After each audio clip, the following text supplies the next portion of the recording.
Hey crew, it's Pitt and I'm back with some more Esoterica. Today we are diving back into the works of Carl Jung. This is Mysterium Conjunctionis. We are reading aloud and discussing as we go along the various points brought to light by the text. It is not the format for everyone, but people do find value in it, so you are more than welcome to tag along as we continue our exploration.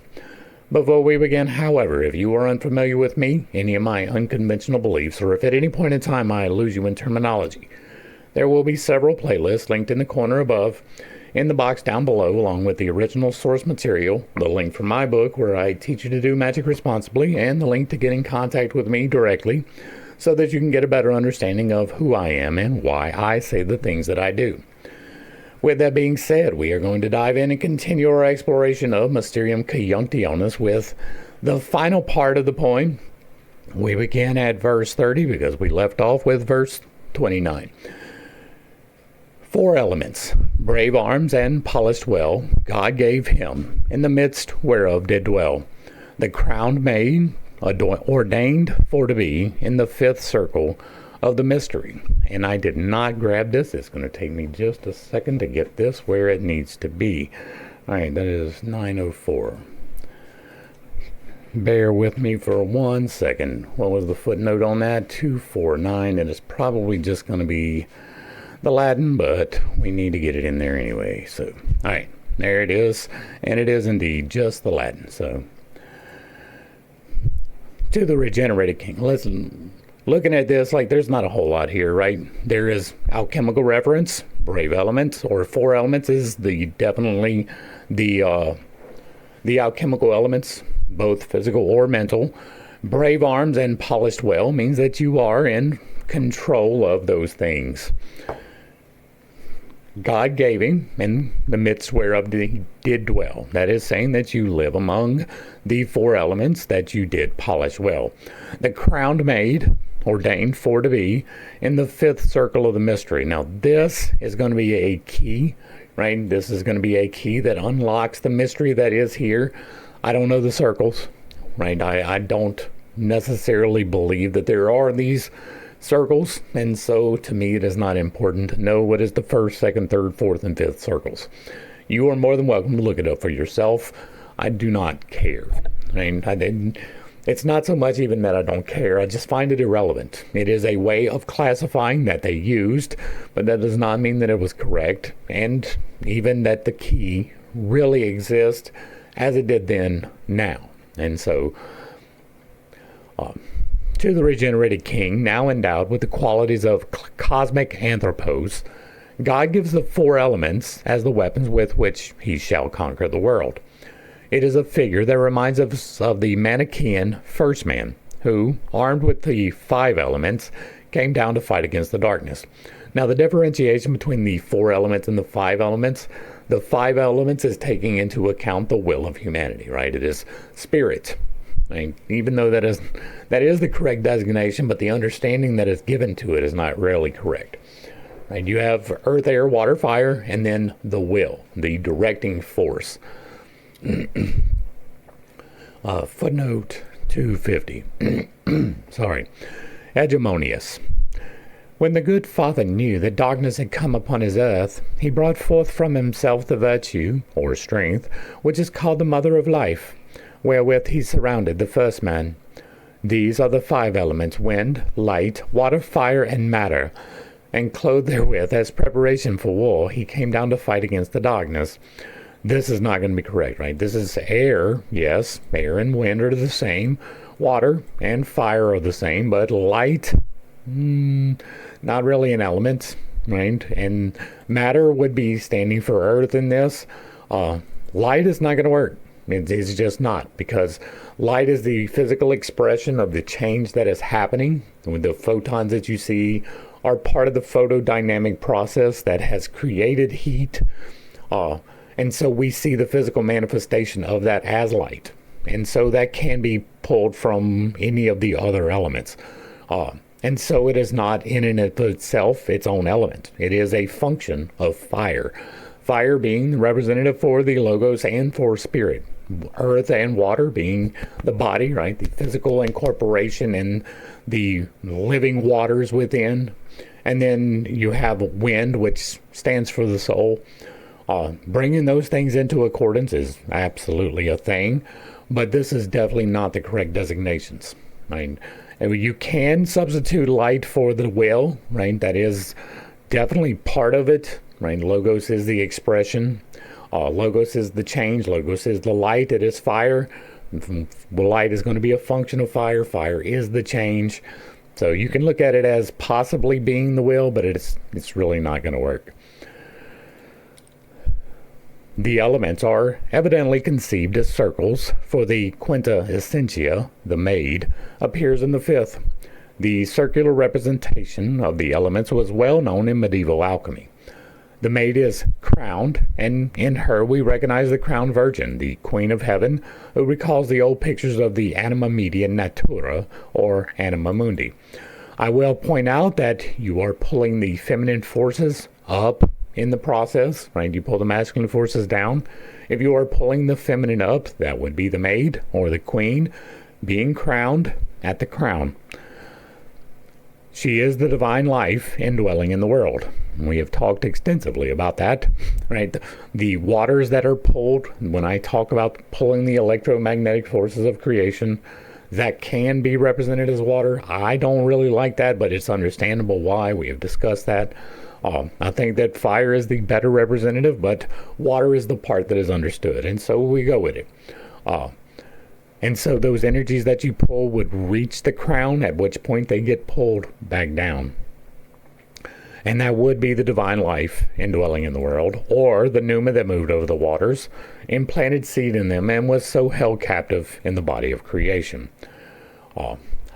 I do not like the terminology captive, right? That is intimating that there was some involuntary part of it, and I do not believe that at all. The anima mundi is the feminine half of Mercurius. We have discussed that quite extensively. In the Cantilena, the maid is the rejuvenated queen mother who now appears as the bride. Her redemption is achieved through the long sufferings of the mother, an example through the pains of the opus, which are compared to the passion. 253. In our vessel, the passion is enacted, says Milius. The motif of torture can be found in the visions of Zosimos. Transformation symbols in the Mass. I'm not in the slightest bit surprised to find the motif of torture in anything related to the Mass. If you have not picked up that I am firmly anti-Catholic, you should pick that up. The establishment of the maid in the fifth circle is an indication that the quintessence, portraying the disharmonious elements as a unity, is equivalent to ether, the finest and most subtle substance. She therefore participates in the world of the spirit and at the same time represents the material sublunary world.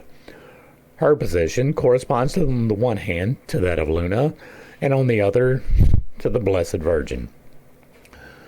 Verses 31 to 35.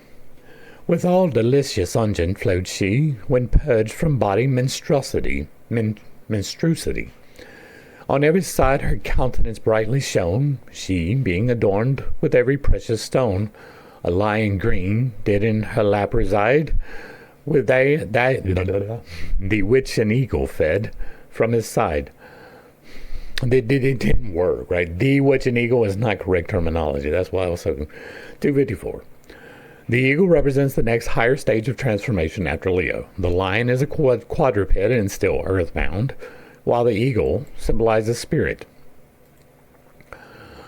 The blood gushed out, the virgin drunk it up, while Mercury's hand did the office of a cup. The wondrous milk she hastened from her breast, bestowed it frankly on the hungry beast, and with a sponge his furry face she dried, which her own milk had often mattified. Upon her head a diadem she did wear, with fiery feet she advanced into the air, and glittering bravely in her golden robes she took her place among the starry globes. The dark clouds being dispersed, so sate she there, and woven to a network in her hair were planets, times, and signs, while the king, with his glad eyes, was her beleaguering. 255. That is the Latin for all of that. All right, so again, there is a key for this. I may not have the correct one, But there is the precious stones, right? The delicious unguent can be the living flowing water when purged from bloody menstruosity. That is talking about menses, right? The menstrual flow of women. On every side, countenance brightly shone. Right now, this can just be the purged, can be getting rid of the earthly desires and things, possibly. On every side her countenance brightly shone, she being adorned with precious stone. Now for me, that key is going to fit this lock, right? There are these 7 precious stones. They are within, and you do glow, right? With your countenance brightly shone, would be taking them into balance and feeding into your chakra, your divine chakra, the 7th or the 8th. The lion green we have talked about before is the transformation process. The eagle which fed from inside, that is an allusion to another myth, right? What was it? Atlas. Atlas held up the world, right? Was it him or was it the one that was rolling up the stone? Either way, one of them got their liver pecked out every day, right? It was by a bird. I believe it was a raven, but the eagle and ravens, whatever. And so this can be a reference to that. Other than that, I do not know. The eagle feeding from his side, the blood gushing out, the virgin drinking it up. None of that makes any sense whatsoever to me. And I do not have a proper key for that. The wondrous milk from her breast bestowed it upon the hungry beast. I mean, she did give birth to a child, right? With a sponge's furry face she dried with her own milk. Like, most of this, I don't have anything that even resembles a key, right? I'm not trying to act like I know things that I don't. And so this one part up here with the precious stone and the countenance brightly, that works. The unguent even works, but purged with blood, that is a no for me. You know I'm not a big one on that blood stuff. Blood magic, blood sacrifice, blood anything, right? It's bad. It's a bad thing to do. And so I don't know that any of this, right? Upon her head, a diadem she did wear, that can be the crown chakra. Fiery feet, that, right? I can read into that what I want to read, but it does not really accord with anything that I have. The golden robes do, right? That can be the representation of the flower that unfolds. Taking her place amidst the starry globes is putting her out with the stars. That would be a moon reference at best. Dark clouds being dispersed. Woven to a network in her hair were planets, times, and signs. All of that would be a reference to the void above, right? The waters above. And with his glad eyes were her beleaguering. Okay? Like, none of this really makes any sense in the context of knowledge that I have. Here, the apotheosis of the queen is described in a way that instantly reminds us of its prototype, the coronation of the Virgin Mary. This is a horrible analogy for absolutely everything. There is no point in this analogy anywheres at any point for any reason. Right? This was not a thing in reality, and making an analogy out of something that is non-existent is stupid. Right? Go back to the Bible study if that is confusing to you, but Isaiah never prophesied a virgin birth. There was never a virgin birth. No one has ever been born from a virgin. And so if that bothers you, again, this is not going to be the study for you. But I do have the backup. I have read through the book. The picture is complicated by the images of the Pieta on one hand and the mother, giving the child her breast on the other. As is normally the case only in dreams, several images of the Mother of God have contaminated one another, as have also the allegories of Christ as the child and lion. All of this is a corruption. It is all a contamination. Every single bit of it is a contamination. The latter representing the body of the crucified with blood flowing from his side. That is letting you know right there that there is something wrong with it. As in dreams, the symbolism with its grotesque condensations and overlappings of contradictory contents shows no regard for our aesthetic and religious feelings. There is definitely a lot of grotesque condensations and overlappings of contradictory contents which show no regard for aesthetic, logical, or religious feelings contained within the Bible. It is as though trinkets made of different metals were being melted in a crucible and their contours flowed into one another. The images have lost their pristine force, their clarity and meaning. In dreams, it often happens, to our horror, that our most cherished convictions and values are subjected to just this iconoclastic mutilation. It also happens in the psychoses, when the patients sometimes come out with the most appalling blasphemies and hideous distortions of religious ideas. We find the same thing in Belles Lettres. I need only mention Joyce's Ulysses, a book which E.R. Curtius has not unjustly described as a work of Antichrist. Really? 256. Let's go ahead and look at that real quick. Curtius, James Joyce, and Saint Ulysses. I'm going to pop this out because I'm going to pull that out for a reference, because if they're calling it the Antichrist, it probably contains some actual knowledge.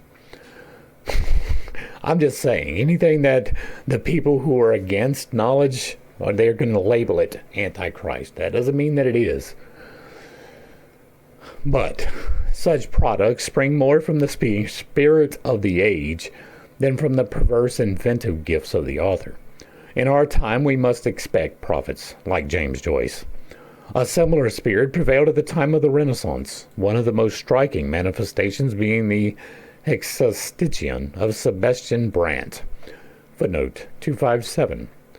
That is just a reference to the book. The illustrations in this little book are freakish beyond belief. The main figure in each is an evangelical symbol, for instance, the eagle of St. John, and round it and on it are allegories and emblems of the principal events, miracles, parables, etc. in the gospel in question.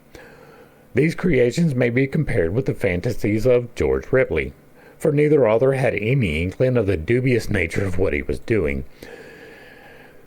That is very common. Yet, in spite of their dreamlike quality, these products seem to have been constructed with deliberate intent. Brandt even numbered the main components of his pictures according to the chapters of the Gospel, and again, in Ripley's paraphrase of the sacred legend, each item can easily be enucleated from its context. Brandt thought of his pictures as mnemotechnical exercises that would help the reader to recall the contents of the Gospels, whereas in fact their diabolical freakishness stamps itself on the mind far more than the recollection, say, that John 2 coincides with the marriage at Cana. The image of the Virgin, with the wounded lion in her lap, has the same kind of unholy fascination, precisely because it deviates so strangely from the official image to which we are accustomed. I am completely unfamiliar with these artworks. I'm not going to take the time to look them up right now. I do not believe that they would be relevant to anything.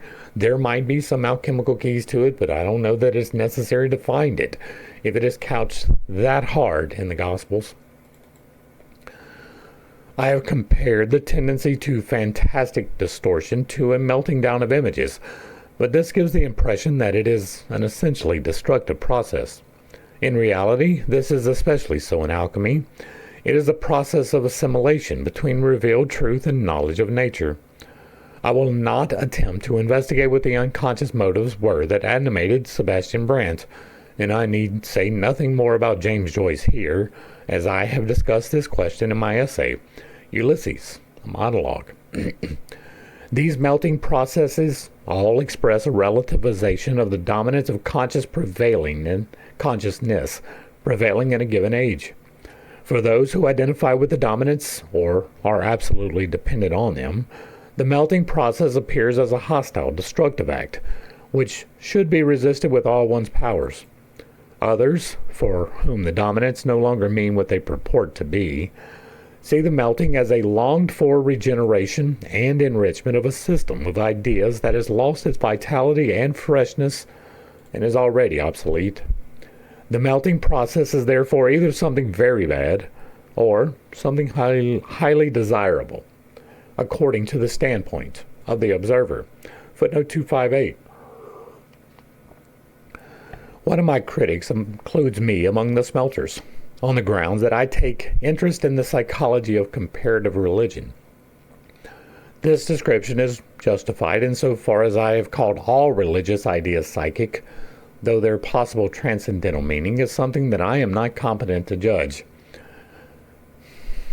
That is to say, I maintain that there is a relationship between Christian doctrine and psychology. There is a relationship between psychology and any thought. And so therefore, there will be an intrinsic link between any religious thought and psychology. That does not mean that it is derivative. A relationship which, in my view, need not necessarily turn out to the disadvantage of the former. It does, though. It absolutely does. If you are looking at it objectively in any way, shape, or form whatsoever, again, I refer you to the 161 videos included in this playlist where we read aloud the Bible. It is intrinsic to actually reading that, taking off the lens of predestination. There is no way to reconcile good, right thought with the things that are contained inside of there. It's just not possible. Like you can draw allegories, but if you are taking it as a literal thing, you are doing it wrong.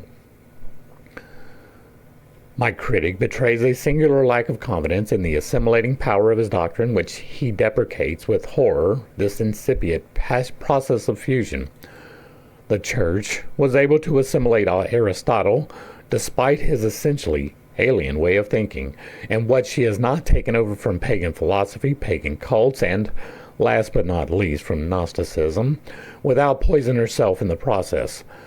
She is intrinsically poisoned. Right now, it is important to understand that Jung came from the background of Christianity. He was not necessarily a Christian himself, but he also came from Catholicism, which is a very wild understanding of what is contained in the Bible. It is not nearly the same thing.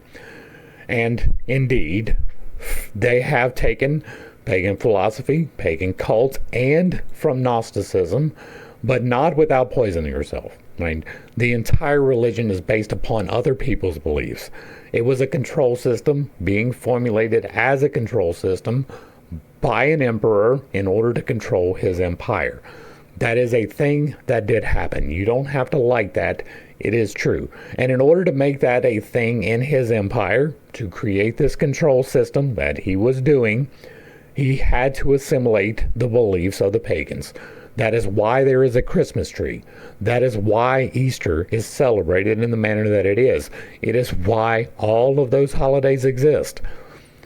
They were taken wholesale, right? I will use Christmas as the example.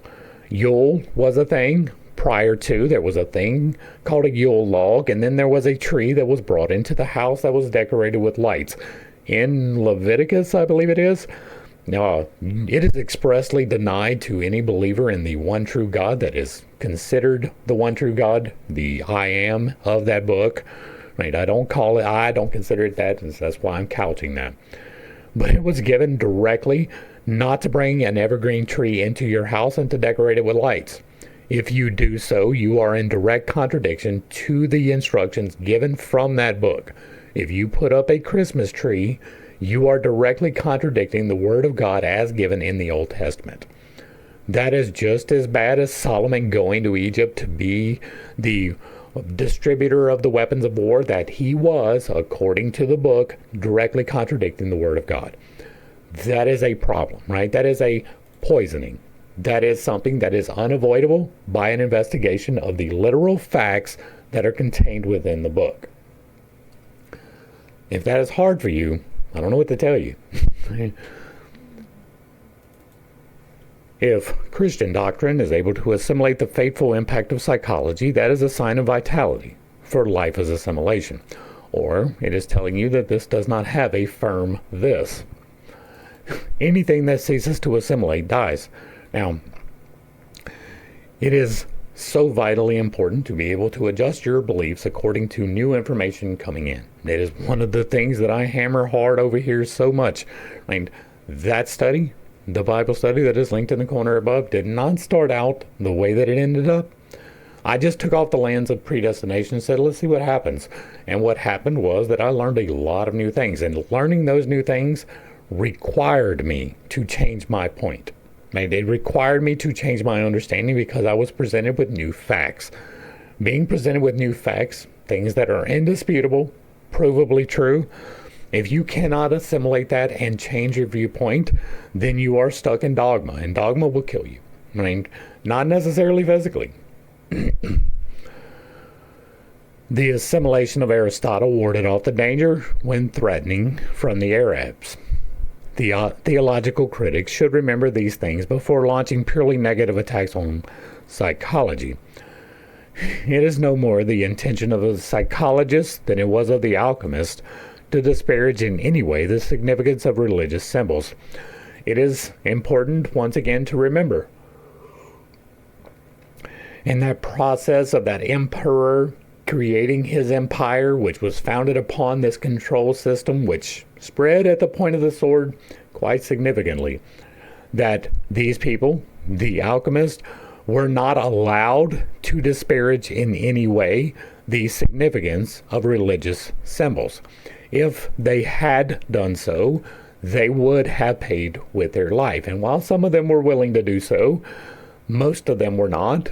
And so they couched their language in the religious beliefs, even if they did not necessarily hold them, because that is a good way to keep your head on your shoulders.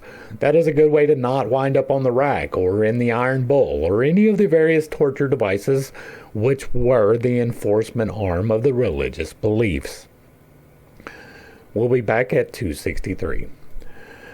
In the latter category, we must distinguish two kinds of alchemists: those who believe that the revealed truth represented by the church could derive nothing but gain if it were combined with the knowledge of the God in nature, and those for whom the projection of the Christian mystery of faith into the physical world invested nature with a mystical significance, whose mysterious light outshone the splendid incomprehensibilities of church ceremonial. The first group hoped for a rebirth of dogma, the second for a new incarnation of it and its transformation into a natural revelation. I lay particular stress on the phenomena of assimilation in alchemy because they are, in a sense, a prelude to the modern approximation between empirical psychology and Christian dogma, an approximation which Nietzsche clearly foresaw. Once again, I will point out that we have done one of the works of Nietzsche, right? We did Thus Spake Zarathustra. You should definitely check that out and decide for yourself if Nietzsche foresaw anything clearly. Just saying. Right? People take some of these people because they have some wisdom, right? Some understanding, some grasp, and they take it as though they have a full grasp. Nietzsche had a couple of really good ideas and a whole lot of really bad implementation of any of those ideas. And again, I refer you to the study where we read his work. Right? I'm not just pulling things from the wiki, although we did go to the wiki to understand him. His work let us know what his mental state was. His work let us know what his beliefs was. And his work let us know that he did not really clearly foresee anything in his life. Psychology as a science observes religious ideas from the standpoint of their psychic phenomenology, without intruding on their theological content. It puts the dogmatic images into the category of psychic contents, because this constitutes its field of research. Right? If you are dogmatic, that is that not adjusting that we were just talking about in the assimilation process, right? My dogma says that the world has to be flat, therefore it cannot be a sphere. Well, you can do the experiment yourself. You can literally coordinate, especially today where we have effective communications in real time. You can coordinate the experiment for rotundity of the planet for yourself. The way that it was done before, one guy was in Greece, one guy was in Egypt, and they, at the same time, on the same day, measured a stick. And the stick's shadow was a different length, and therefore they were able to calculate the size of the Earth to an astonishing degree of correctness. That is something that you can do for yourself. You can coordinate between yourself and someone 400 or 500 miles south of you or north of you to measure a stick in the sunlight and see what it comes out to. You will discover the Earth is indeed round.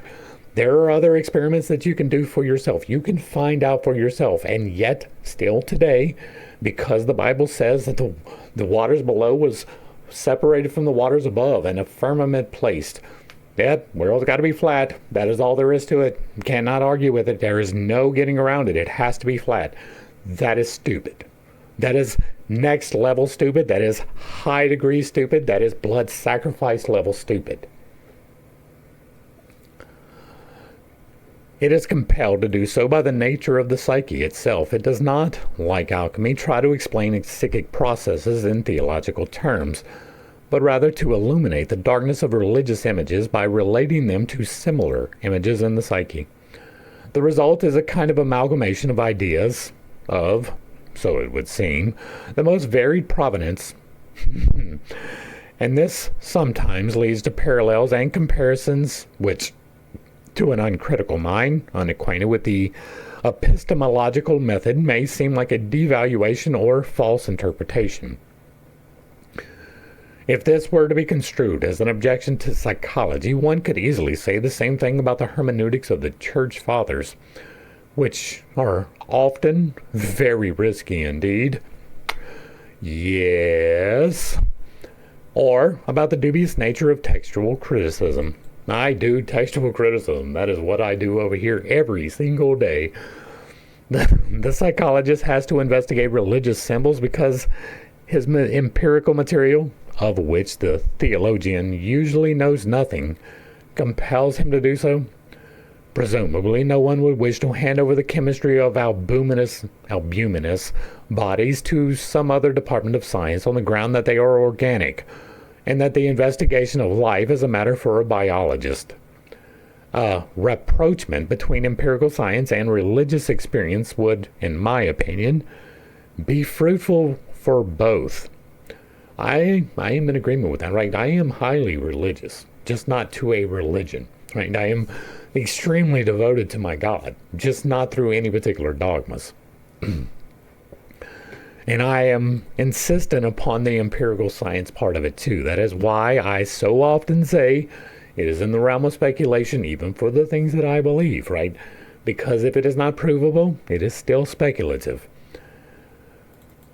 Harm can result only if one side or the other remains unconscious of the limitations of its claims to validity. Alchemy certainly cannot be defended against the charge of unconsciousness. I don't know about that. It is and remains a puzzle whether Ripley ever reflected on his theological enormities and what he thought about them. From a scientific point of view, his mentality resembled that of a dream state. The coronation of the Virgin and the heavenly marriage brings us to the final strophes of the cantilena.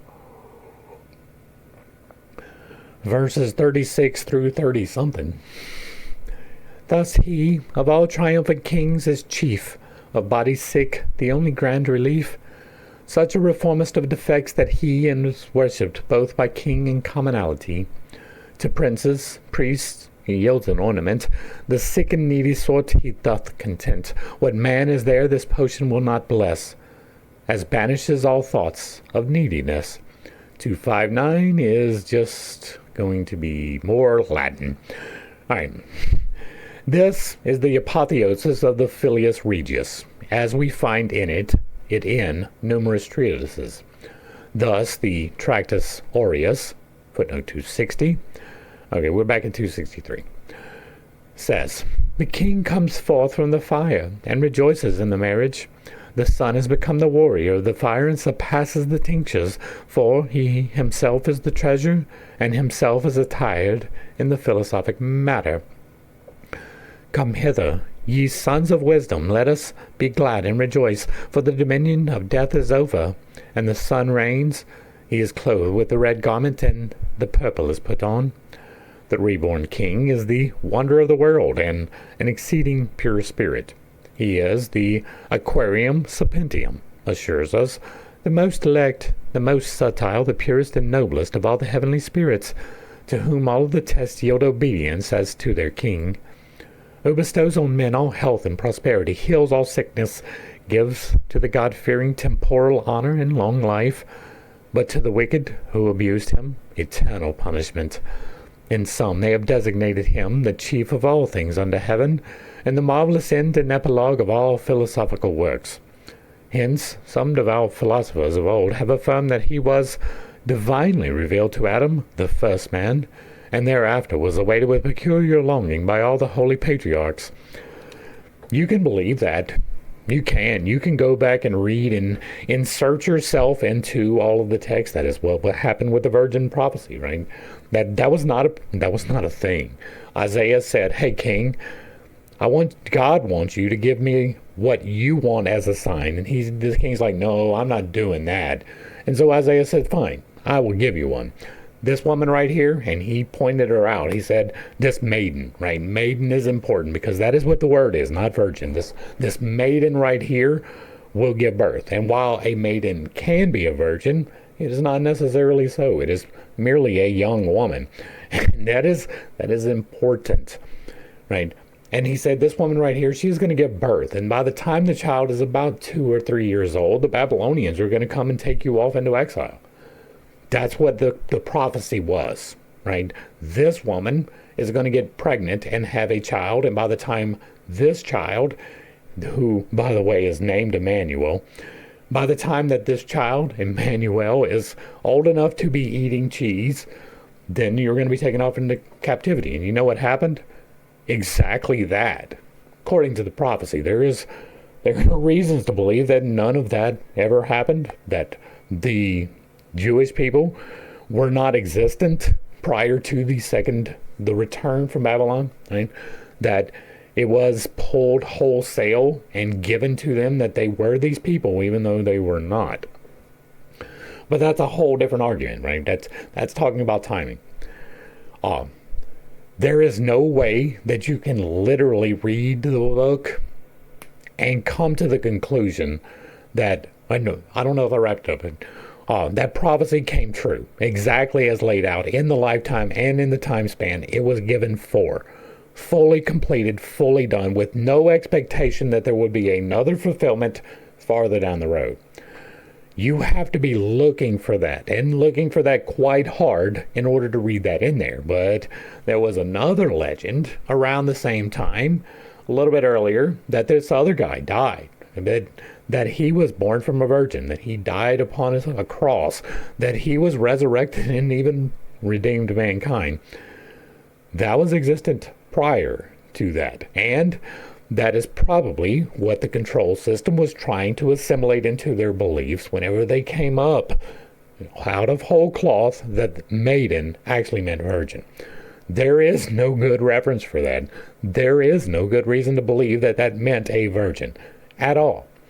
But you can go back and read it that way. You can absolutely choose to look at it in that light if that is what you choose to do.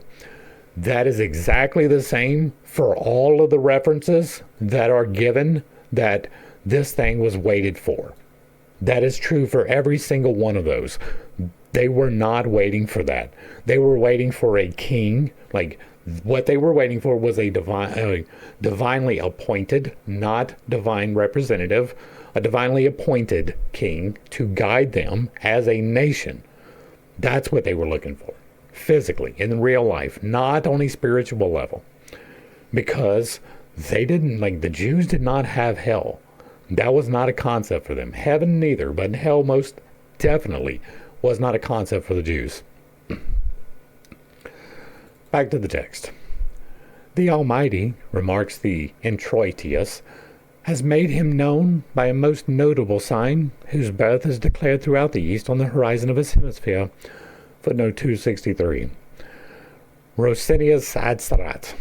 When then he touches the ferment with the prepared imperfect body, as it is said, until they become in one body, figure, and appearance, and then it is called the birth. For then is born our stone, which is called king by the philosophers, as it is said in the Turba, honor our king, coming out of the fire crowned with a diadem. None of that has any bearing upon Christ. Now, made known by a most notable sign, this was not a prophecy. It was something that was later attributed because there was a sign and people remembered that. Declared throughout the east on the horizon of the hemisphere. Well, that horizon moves. There, I mean, it didn't stay in one spot for sure, right? The wise Magi saw it at the beginning of the era and were astonished, and straightway they knew that the most serene king was born in the world. That is what the book records. I do not deny that, but there is no real reason to believe that there ever was a visitation. Right? And it definitely was not while he was still in the manger, although that is what most people do believe. Do you, when you see his star, follow it to the cradle, and there you shall behold the fair infant. Cast aside your defilements, honor the royal child, open your treasure, offer a gift of gold. And after death he will give you flesh and blood, the supreme medicine in the three monarchies of the earth. 264, that is from the Hermetica. And again, there, if you are living for the eternal, you are doing it wrong. The clothing of the elixir with the kingly garment is also found in the Turba. 265, and you shall see the Ixa, elixir, clothed with the garment of the kingdom. The elixir, you say. The Concilium Coniguae describes the king as descending from heaven. 266. The stone of the philosophers is the king descending from heaven, and his hills are of silver, and his rivers of gold, and his earth precious stones and gems. This right here, right? Do you think that on the eternal level any of that is going to be useful? Do you think that it is going to serve any purpose whatsoever to have streets of gold, to have buildings made out of gold or precious stones or gems? Or is that an attribute given by humans craving wealth, something to strive for in the afterlife? You make the decision. I know what mine is. You can probably guess it. Right? Why would God think? It doesn't make any sense, right? You're supposed to give away everything. You're supposed to not have anything. But when you get there, you can have everything. Okay. Mylius says of King's soul that Phoebus, with hair shining of gold, sits in the midst, like a king and emperor of the world, grasping the scepter and helm. Phoebus is a representative of the sun. In him are all the powers of heaven. 267. And again, that would be the sun. That is just a reference. In another place, he cites the following quotation. And at last the king will go forth crowned with his diadem, radiant as the sun, and bright as the carbuncle. 268. From Ibid, as a quotation from Lully, a similar quotation in the Philosophorum is attributed to Ortolanus and Arnoldus. Because the soul is infused into the body, and a crowned king is born. On page 378, the Philosophorum cites an enigma hermetis de tinctura aruba. I am crowned and adorned with a diadem and clothed with kingly garments. For I can cause joy to enter into bodies. This right here, for sure, like this other one, kind of, right? This kind of fits. The soul is infused in the body, and a crowned king is born, right? Your soul is infused at the moment of conception. There is an insolation process. There is a flash of light that is released. That is a real thing. And so the soul is infused into the body. That is different than the enlightenment process by which a crowned king would be born. That would be you raising that powers that we talked about just a little bit ago to the crown. All right. Getting it up is half the battle. Getting it back down is the other half. But once it gets up there, the crown is there. And so, but this next one, I am crowned and adorned with a diadem and clothed in kingly garments. For I cause joy to enter into bodies is the allegory, right? Crowned, again, adorned with a diadem. But the kingly garments is the 7 steps and the 8th. And I cause joy to enter into bodies is going to be absolutely true. The Tractatus Aviense says, despise not the ash, for God will grant it liquefaction. And then finally, by divine permission, the king is crowned with a red diadem.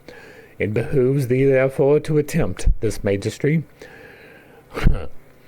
And again, the red diadem is going to be the bottom. That is pulling it back down.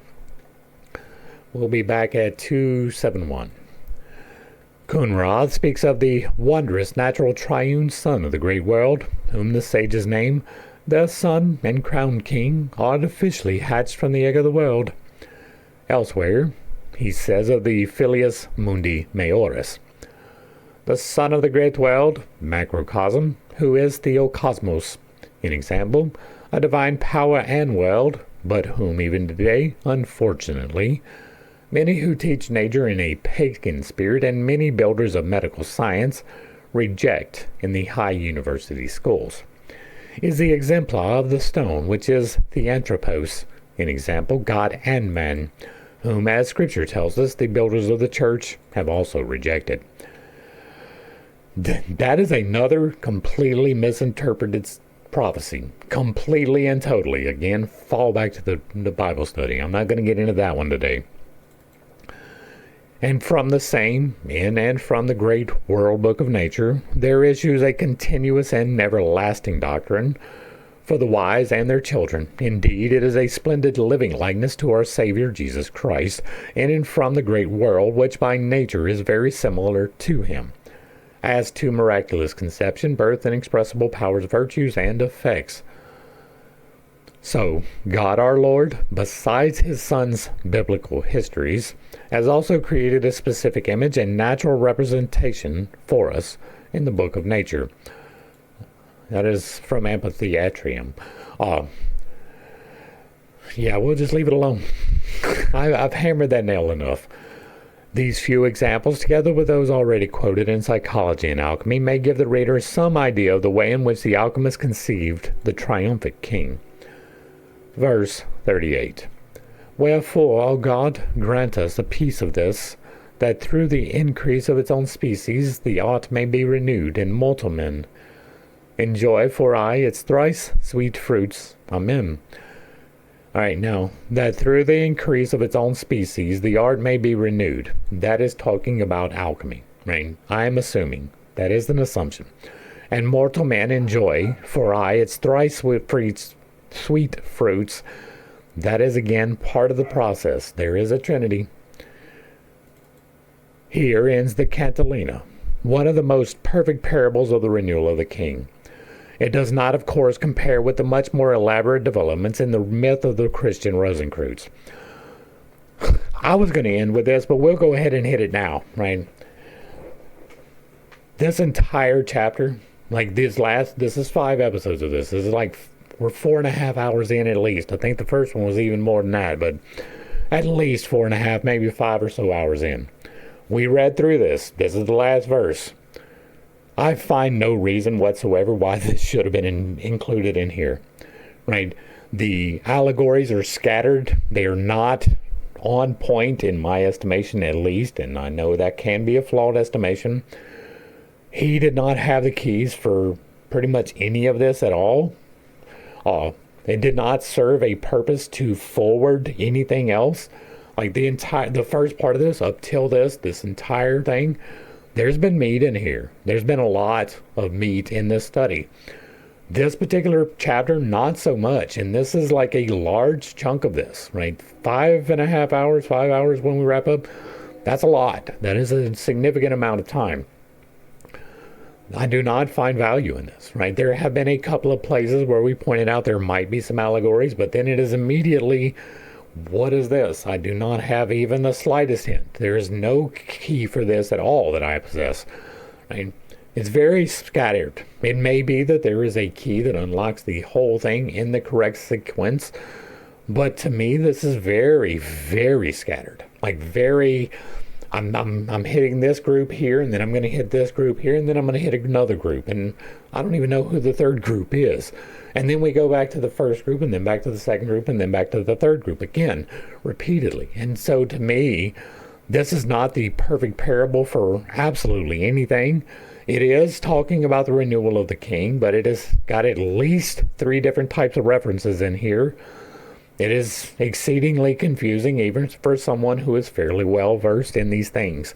And so, no, right? This is not at all, for me, a perfect parable for the renewal of the king, right? We've already studied better.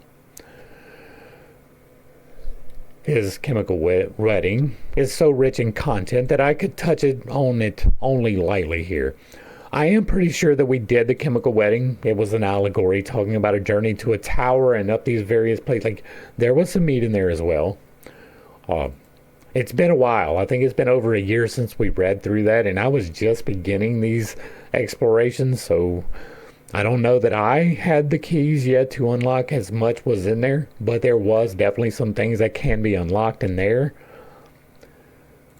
The latter part of Faust 2 likewise contains the same motif of the transformation of the old man into a boy, together with all the necessary indica of the heavenly marriage. This theme, too, as in alchemy, runs through the whole of Faust and repeats itself on 3 different levels: Gretchen, Helen, and the Queen of Heaven.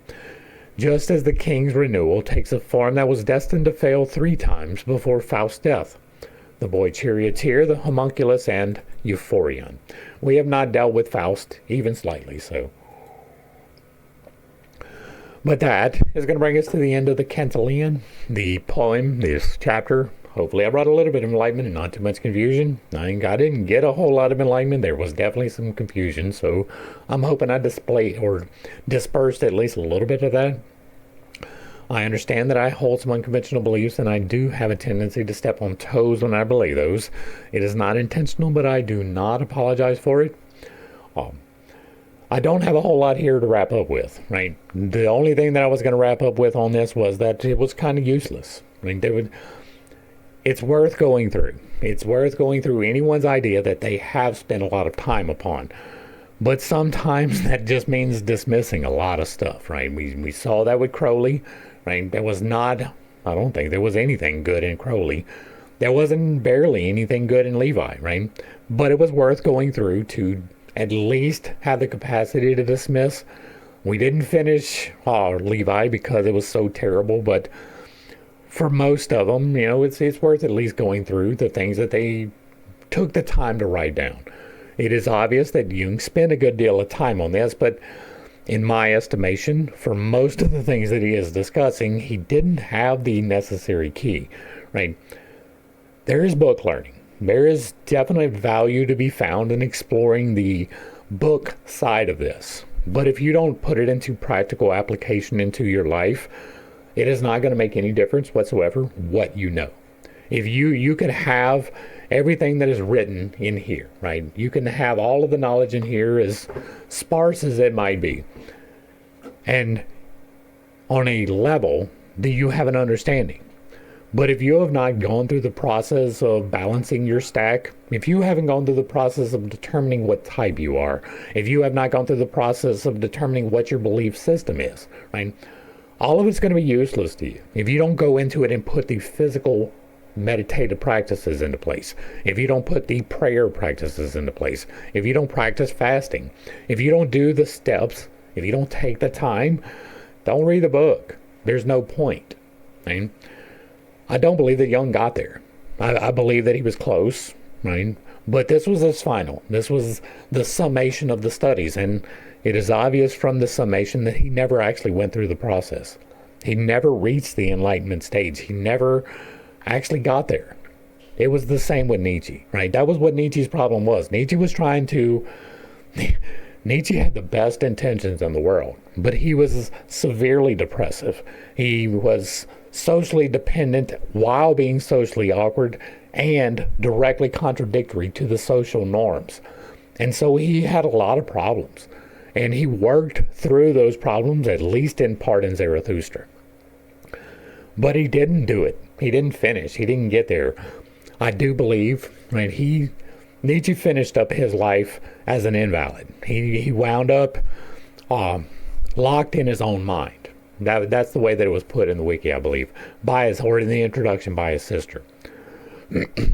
I believe that he was attempting to unlock, but he was reticent to take the final steps.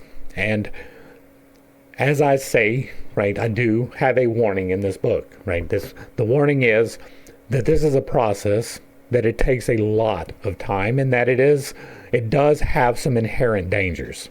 And if you are not willing to commit and see it through, it is better for you not to begin. Because if you get to a certain point and you back out or you do the wrong thing, it is intrinsically dangerous.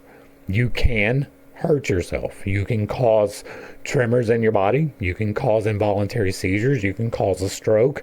There are things that can happen to you from this. I am not a doctor, right? What I'm telling you is only spiritual understanding level, but I do believe that that is exactly what happened to Nietzsche and how he wound up locked in his body. And that came from the study of his book, right?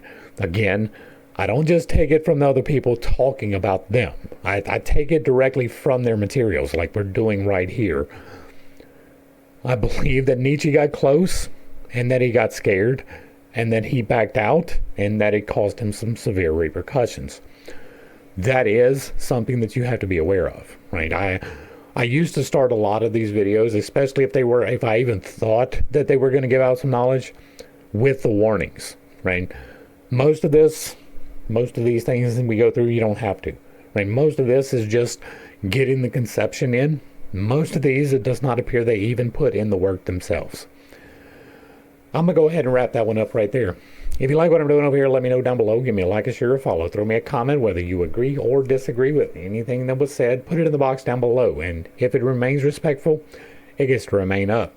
If you really like what I'm doing over here, hit me with that super thanks. Consider joining for a membership, picking up a copy of my book, or reaching out to contact me directly through the link provided down below. To the crew, thanks for hanging out. I appreciate every single minute that you are here with me, and I am praying for you every single day. Until next time, I love you. God loves you. You are perfect, whole, and complete, just the way that you are. And this has been Fit State. Peace.